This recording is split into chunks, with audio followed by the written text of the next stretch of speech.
What does it mean to be humble? Moses certainly knew about his many great capabilities, and he never underestimated them. What it means to be humble is to fully recognize the gifts that one has, to fully understand the gifts that God has given each person, and then to devote those gifts in service of others. So what would a great business leader do? A great business leader would, I have many gifts as a great business leader, but it's all about the customer. It's all about my employees. It's all about my shareholders. It's not about me.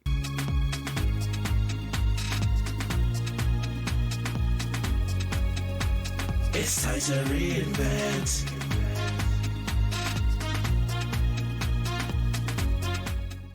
Welcome to the Lessons of Entrepreneurship, the journey of reinvention. Today I have a special guest for you, Mark Gerson. And Mark is a best-selling author. He's an entrepreneur. He's a philanthropist. I'm so excited to speak to you today, Mark. Please let us know who you are and what's your mission. I'm an entrepreneur. I've started some companies, GLG, 3i members. I've also co-founded and chair 2 charities, United Hatzalah of Israel, which is the country's crowdsourced system of volunteer first response, and African Mission Healthcare, where we partner with Christian missionary doctors at Christian hospitals in Africa to provide clinical care, build infrastructure, do training, and sometimes hospital administration. And I have a book coming out, God willing, in June, called God Was Right, How Modern Social Science Proves the Torah is True. I'm excited to speak to you because you blend faith-based wisdom and entrepreneurial strategy, which is what our audience is about. So let's dive into it, Mark. What is the number one biblical principle that you would say has radically changed the way that you view business? The Torah, the 5 books of Moses from Genesis to Deuteronomy, offers entirely practical and highly relevant guidance on everything. And everything, of course, includes business and entrepreneurship. There's so many entrepreneurial principles that come right from the Torah, and I discuss many of them in God Was Right. I would say one of them, which applies to people in their capacities as entrepreneurs, but also as just business people or individuals, is the Torah's great promise in Deuteronomy. So the Torah really doesn't make guarantees. God doesn't like to make guarantees because if God says if you do X, then Y will happen. What happens if Y doesn't happen? And the Bible is not an ATM machine where if you say the right prayers or do the right things, you get out a certain outcome, because the Bible relies upon a notion of faith. But there is one guarantee in Deuteronomy, which is that if you give enthusiastically and generously to the poor, you will be blessed in all of your undertakings. So what the Bible is telling us is that giving philanthropically, giving charitably, is unlike giving anything else. Priscilla, if I give you my Diet Coke over here, I have one less Diet Coke and you have more. That's obvious. That's just logical.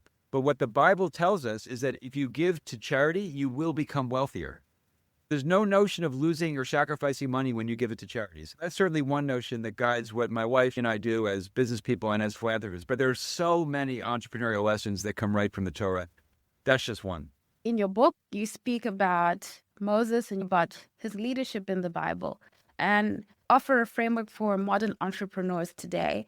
I think business leadership is one of those things as people are starting out that can be a little bit blurry, but I'd like for you to speak to that. Sure. Priscilla, you brought up Moses, and what a great person to bring up. I write about him extensively, and God was right. Anyone who writes about the Bible is going to write about Moses extensively, and Moses offers lots of lessons for entrepreneurs. One was the one that I was teaching. I teach every Tuesday to primarily evangelical Christians through Eagle's Wings. On Tuesday, we were going through Exodus 18, and that's the story of Moses and his Gentile father-in-law, Jethro. And Moses, who is the great leader of the Jewish people, he had just brought us out of slavery in Egypt into the desert en route to the promised land. And Jethro comes from Midian, from the outside, both as a Gentile and he wasn't with the Jewish people during the Exodus. And he observes Moses. He observes Moses' leadership. And what he says to him is, quote, this is a very important line in the Bible, the thing that you do is not good. So what was the thing Moses was doing? Leading alone. Moses was judging all the cases by himself. Jethro, from the outside, has this perspective and wisdom to say you can't lead alone. He says it's not good for you and it's not good for the people. It's not good for anybody. And what does Moses do in response to receiving this critique? He changes his entire strategy. He institutes a system of intermediate judges. And this is such an important quality for an entrepreneur or any kind of leader, which is the ability and the willingness to listen to people no matter who they are and to accept the wisdom that they offer and to implement accordingly when the wisdom is right, like it was from Jethro's mouth. One of the many other things that we learn from Moses as entrepreneurs is the Bible tells us in the book of Numbers, Moses is the most humble man ever to live. Okay, so what does it mean to be humble? Moses certainly knew about his many great capabilities, and he never underestimated them. He had full confidence in himself to be a leader of the Jewish people through the desert, and he wanted to lead into the promised land. God doesn't let him, but he wanted to keep going. He knew he was a great leader. He knew he had the skills of a great leader. So what does it mean to be humble? What it means to be humble is to fully recognize the gifts that one has, to fully understand the gifts that God has given each person, and then to devote those gifts in service of others. So what would a great business leader do? A great business leader would say, I have many gifts as a great business leader, but it's all about the customer. It's all about my employees. It's all about my shareholders. It's not about me. So the great business leader who wants to follow Moses' example will fully acknowledge his skills and deploy them in service of his business and have no ego about it. Because Moses, like every character in the Bible, had his faults, but he had no ego. Such an important quality for any kind of leader, and particularly an entrepreneur. I love the fact that Moses was considered to be the most humble, because a lot of times it's countercultural, because people think to lead, you've got to be overbearing almost, or the ego has to be so strong for you to be a good leader. And that being humble and that love for people that Moses had. What do you see commonly when you are speaking to entrepreneurs, especially in this leadership space, of certain pitfalls and things that are countercultural that people should be aware of? I think a good entrepreneur, and we'll get to Isaac, because Isaac has a great lesson for entrepreneurs along the lines that you're talking about, Priscilla, but a great leader is humble like Moses, which is that if you don't fully understand your gifts, you can't deploy them for the service of God or the service of your enterprise. So you have to fully understand your strengths, your capabilities, appreciate them, and then devote them to somebody or something else. So Moses certainly did that. But as you said, Priscilla, he's not an overbearing leader. He's the opposite of an egotistical CEO. It's never about him. It's always about his mission. It's always about his people. It's always about his goal. We learned another lesson from a figure in the Bible who precedes Moses by hundreds of years. And this is Isaac. So we Jews, we have three patriarchs. And Isaac is the son of Abraham and the father of Jacob. So he's sandwiched in the middle. What's Isaac's role? Isaac's role is exactly that. He's a role player. Isaac is distinguished for digging his father's wells. And as entrepreneurs, I think we have to recognize the extraordinary importance that role players play in any organization. Isaac is a central figure in the Bible, in Jewish history, in the world. Isaac is completely central and totally important. And yet he was a role player. Abraham was a trailblazer. Jacob was a trailblazer. Isaac was not. Yet Isaac had an absolutely essential and indispensable role. And an entrepreneur who wants to follow the biblical wisdom in terms of building a business needs to understand Isaac's the quintessential role player, and he's deeply and rightly appreciated for it. We're attracted to trailblazer. We're attracted to visionary. Right. We're attracted to pioneering. When people say role play, they don't typically associate it with entrepreneurship. Break it down a little bit more so that we understand. Right. So the Abraham figure, the founder. Abraham's the founder, right? Abraham's the quintessential founder. Abraham couldn't do anything without Isaac. If Abraham doesn't have Isaac when Abraham's 100 and Sarah's 90, there's no Jewish people, no Christian people. We're not here. You absolutely need the role player. So Abraham is the quintessential trailblazing, visionary, founding CEO or entrepreneur. But he can't do anything without Isaac. So the great entrepreneur needs to realize and appreciate that he needs his Isaacs. He needs his role players. And he has to appreciate them. And he has to show his appreciation for them, as Abraham did for Isaac. Thank you for that. It's so interesting. Since we started with Moses, sometimes we have this misconception about Moses because we know that he was brought up in the Egyptian palace. So he probably had the best training that a leader could have of that time. But when God calls him in, he says, I'm not able to speak, or I'm not a man of words. I'm not a man of words. Yes. Sometimes we get a little bit confused. We forget the training that he had as a leader. And we go through that as entrepreneurs, that feeling, I don't know whether it's doubt. That's a great point. I think Moses' training in the palace, come to think of it, and I hadn't thought about it, Priscilla, before you brought it up, but his training in the palace was probably how not to be a leader. Because in a sense, the Pharaoh wasn't his boss. The Pharaoh was his step-grandfather. But he had a really bad example, and he learned from that bad example. And I think the lesson for entrepreneurs and leaders in other kinds of organizations is you can learn from good people and you can learn from bad people. You can learn from good leaders and you can learn from bad leaders. You can learn what to do and you can learn what not to do. Both are important. Yeah, so true. Now, you also reference Abraham's influence on culture. And I wanted you maybe to explain that more, because I was trying to think, are you talking modern culture, or maybe explain that a little bit more? Yeah, so glad you brought that up. So there's a chapter in the book on culture. There's several dozen different chapters on the book, all of which say, here's what the Bible says, here's what modern social science says, and sometimes here's where society's going. In the Bible and in modern society, there are really three kinds of culture. There's the culture of dignity, there's the victim culture, and there's the honor culture. And in the section on Abraham, I talk about specifically the honor culture. So the honor culture and the victim culture share something in common, which is every perceived slight or offense should be taken very seriously and should be reacted to immediately. So in a victim culture, when someone is offended or slighted, they rush to a third party. Maybe it's a campus HR person or whatever. In an honor culture, when someone feels slighted or offended, they fight. Abraham has the situation. So what does he do? The text tells us, I think it's Genesis 15, that Abraham and his herdsmen are having all kinds of problems with Lot and Lot's herdsmen. Now, Abraham was Lot's uncle. And Abraham, the text is very clear, is entirely responsible for Lot's great wealth. Okay, so what does Abraham do? Now, if Abraham were in the movie The Godfather, he would off his nephew. Okay? If Abraham were in any kind of honor culture, he would do something like that. Instead, what does Abraham do? Abraham is the quintessential leader of a dignity culture. And the leader of a dignity culture says, it's really not about me, it's about my mission. And I'm not going to get distracted by this offense or this slight. I'm not going to let it get to me because it's not about me, it's about my mission. So therefore, I'm not going to complain like people in a victim culture do, and I'm not going to fight like people in an honor culture do. I'm going to stay focused on my mission. So what does Abraham do? He says to Lot, we need to separate, because sometimes you need to separate. He said, we need to separate. You just pick where you want to go, and I'll go the other place. And so Abraham's able to maintain his dignity, which means he's able to persist in his vision and keep going on his journey because he doesn't get distracted by these personal slights against him. He's certainly not a victim, and he's also not an honor culture participant. He's a dignity culture participant, the quintessential dignity culture participant. And I think it's so important for all of us, whether we're entrepreneurs or not, to just realize these are three kinds of cultures. If we're in a victim culture or an honor culture, we can say, I want to follow the model of Abraham and others in the Torah and really go to a dignity culture, because that's the place where people are going to prosper the most financially and grow the most morally, is in that kind of dignity culture. Abraham sets a great example of how to respond to a slight. Don't let it get to you. Lot was giving plenty of slights to Abraham, but Abraham did not let it get to him. He stayed focused on his mission.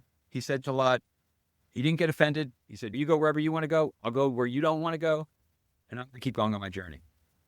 And we know he doesn't get offended because Lot chooses a place that is immoral, but has fertile land, so it's rich. And Lot gets himself in all kinds of trouble there. He gets himself caught in the middle of a war between the 4 kings and the 5 kings. And what does Abraham do? Abraham marshals an army of 318 men and defeats 5 other armies to rescue his nephew Lot afterwards. So Abraham does not get offended.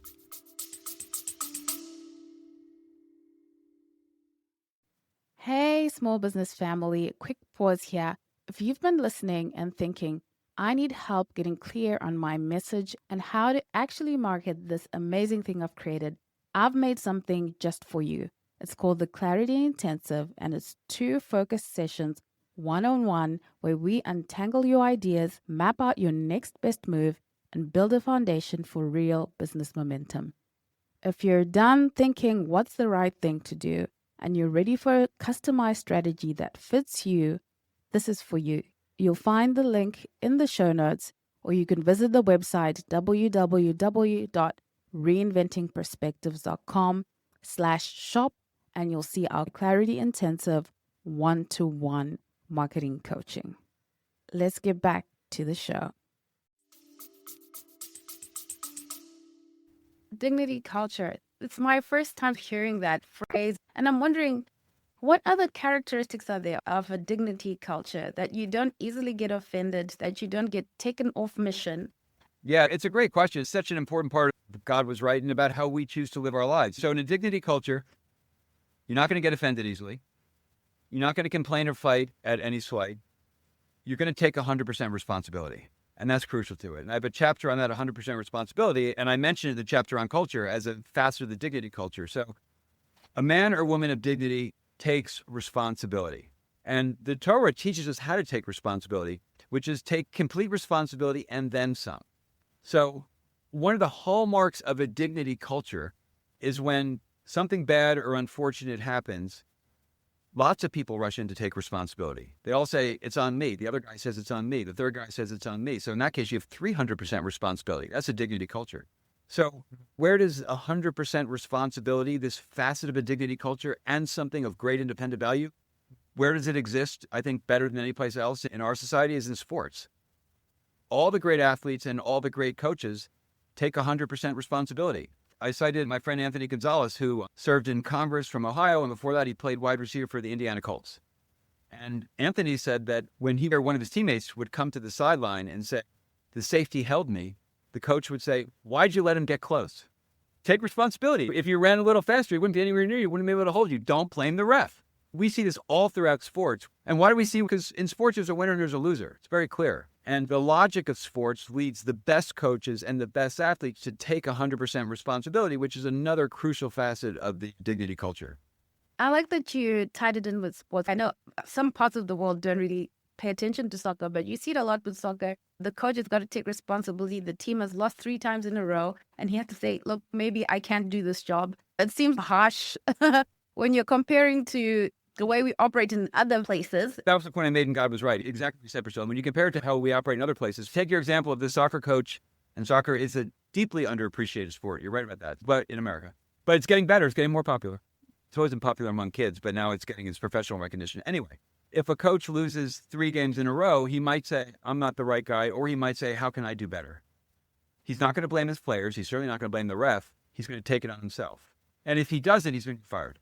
Because 100% responsibility is such an integral part of sports culture. Everyone accepts it, and you're absolutely right. Sports is very different than pretty much anything else in our culture, which is just 100% responsibility. It's something that the best participants take, and the others follow the best. Now, I'm interested to know, Mark, what has led you on this journey to seek these biblical principles and to share them? I know you mentioned that there's a group that you share with on a certain night. What's been the journey that's led you to that? I started studying the Bible every day, probably 20 years ago or so at this point, and I realized what kind of book the Bible is. I realized the Bible is not a science book, it's not a history book, it's a cookbook, it's a guidebook. And the guidance it offers is entirely practical and totally relevant in 2025 as in any other year in history. And then I was a reader and I guess you could say a student, but really no more or less than any person who is an active participant in the intellectual culture of just modern social science. Throughout the years, I had read Jonathan Haidt, Malcolm Gladwell, and those kinds of books. And then I started to study it. And what I realized in studying the Bible and studying modern social science was that the biblical author asked the same question that modern social science asked and are asking. Modern social science has effectively proven with social scientific certitude all of the claims relating to guidance made in the Bible. So it was with this realization after years of studying the Bible and then studying social science that I realized, wow, now we can assess with social scientific certitude, is the Bible true, false, or just a good book that's true in some places and not so true in other places? And I realized, no, it's true everywhere. Every claim the Bible makes in its function as a great guidebook has now been proven by modern social science. This is true on subjects ranging from 100% responsibility, which we talked about, to the importance of routine, to the importance of future orientation, to reframing, to what you should wear in the morning, to how many dates you should go on before you decide to get married. The most practical things, it's all in the Bible. And now it's all been validated by modern social science. I'm looking forward to that. Mark, you mentioned routine, which a lot of entrepreneurs are like, okay, what is the right routine? Yeah, the first step in routine is coming up with one. Right? And realizing that every successful person in every field has a routine. And when, as I did in God Was Right, you really study some of these most successful people, you realize their routines are really rigorous and never broken. All right, so first, what does the Bible say about it? So there was a famous contest in the Talmudic times about what's the most important biblical verse. One rabbi said one of the famous ones, another rabbi said another one of the famous ones, and then the third rabbi, Ben Pazi, said the most important verse in the Torah is, you shall sacrifice a lamb in the morning and one in the afternoon. And everyone says, by acclaim, he wins. Okay, so the most important verse in the Bible is sacrifice a lamb in the morning and lamb in the afternoon. That's not on most people's top 25. Okay, but that was number one. So why was it number one? Why did everyone agree it was number one? All the sages of the Talmud, why did they agree it was number one?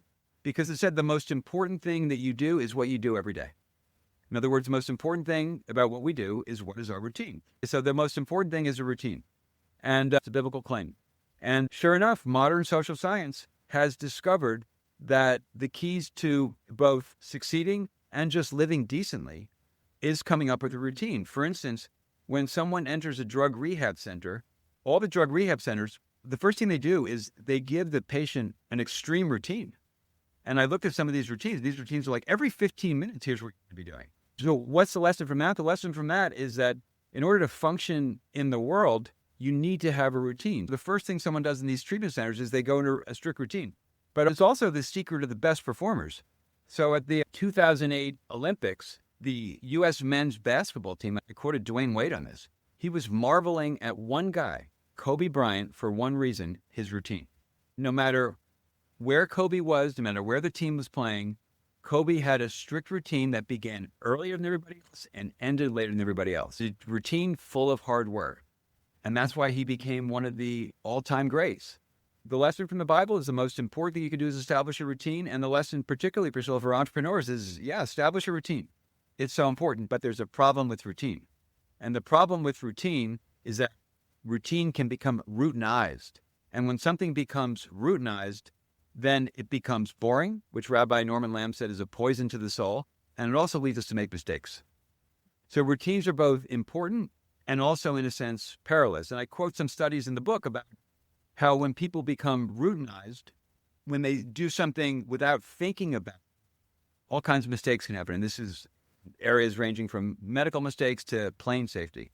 So what we have to do is we have to make routines, create checklists, and then also insert newness into the routine.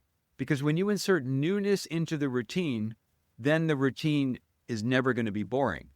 It'll still be a routine, but it'll be interesting. And this, again, was in the Torah. So how's this in the Torah?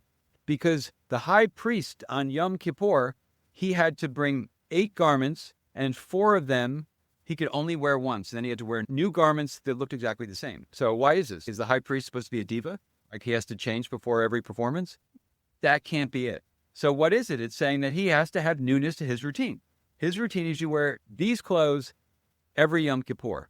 But the Torah tells us subtly, insert newness into the routine. And when people insert newness into the routine, is consistently interesting and it's followed all the same.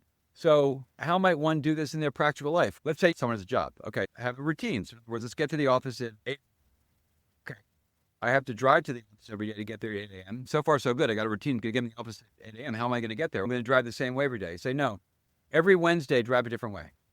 Add newness into the routine. That's actually another example is car safety.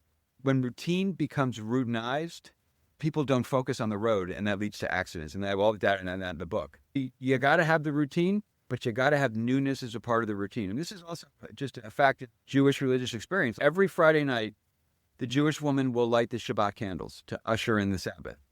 But what the tradition tells her is, think of something different every time you light those same candles. Think of a different blessing. Think of a different prayer. Think of a different source of gratitude every time it's candles. So we have the routine of the lighting of the candles on Friday night, but there's newness because think of something new, think of something different that's responsive to what happened last week and what you want to happen next week.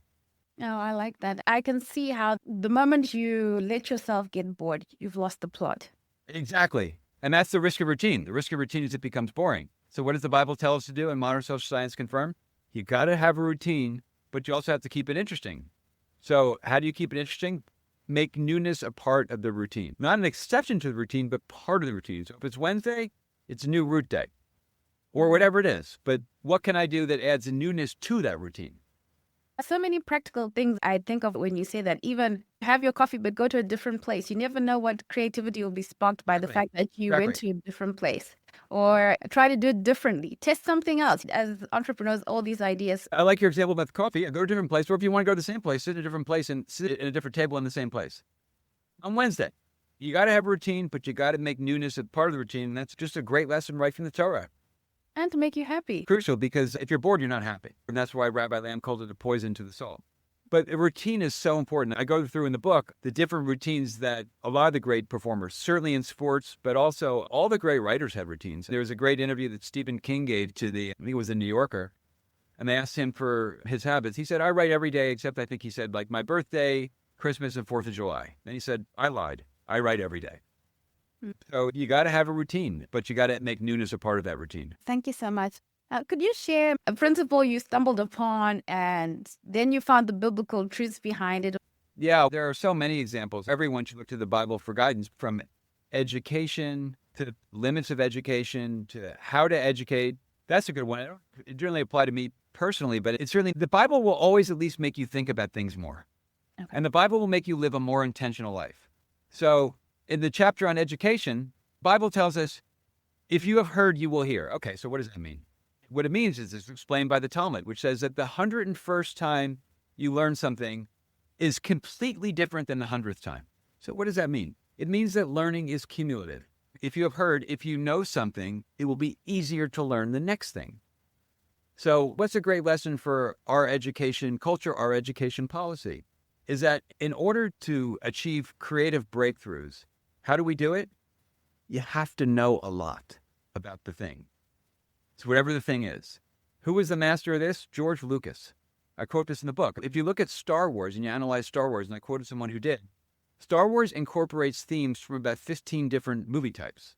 George Lucas had basically understood every movie of any significance made up until Star Wars, and he's able to take that incredible knowledge and say, I'm going to take this from that kind of movie, the other thing from another kind of movie, and he compiled so many different things and made Star Wars. So I think one of the great lessons for educators, and every parent is an educator, one of the great lessons for educators is let's be sure our kids know a lot of things. And this idea, which may seem obvious, is really challenged by aspects of our educational system and some entire educational systems, which says that if you want a kid to be creative, the term is minimally guide him.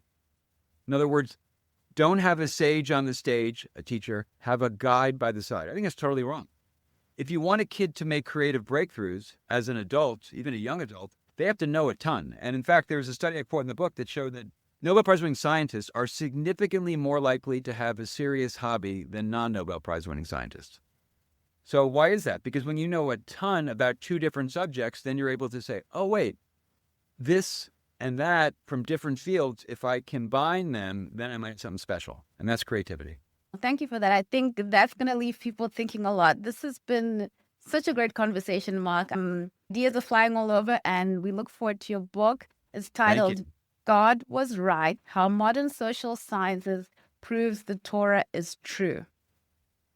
Now, where can people follow you, where they can learn more about where they can get the book? Well, thank you. Yeah, they can go to godwasright.com, and I have a regular Substack column based on the book, but the book can be ordered from godwasright.com. It just links to Amazon and Barnes & Noble. And I'd love anyone who subscribes to the Substack, and go to Torah Tuesday, where I teach Bible in this very way, every Tuesday at noon Eastern time on Zoom through Eagle's Wings, which is a magnificent parachurch ministry of Christian Zionists and Philo-Semites and dear friends of my wife and mine. And every Tuesday, we're on at 12 o'clock Eastern time, so people can sign up for that, but it's all on godwasright.com. Thank you so much, Mark. It's been a pleasure. Thank you so much. Thank you so much, Priscilla. What a great conversation.